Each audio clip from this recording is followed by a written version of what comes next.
Let's go into more on how you actually create the ideal customer profile. So what are kind of the steps? I think that first and foremost, you need to analyze the numbers, right? Think about the numbers that you already have in your, in your database. So you're analyzing your quantitative data. And that's your past clients, your present clients. There's all kinds of different numbers that you can dig into. Yeah, so things like what is the length of the sales cycle? What is the quicker end of that close? Something to think about there.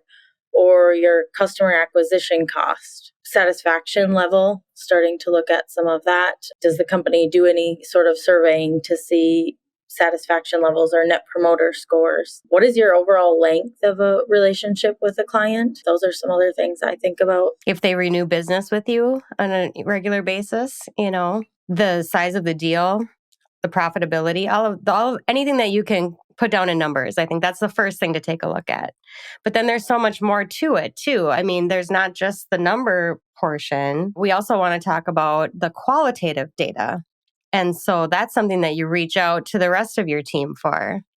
Yeah, before we jump into the qualitative data, let's talk a little bit more about the quantitative data. I think a lot of organizations will say, that's great. How do I get that? And, the reality is sometimes that information is easier said than done, but I think it's really important to, make an effort to get it. However, the reality can be that your data is only as good as what's been entered into your sales CRM.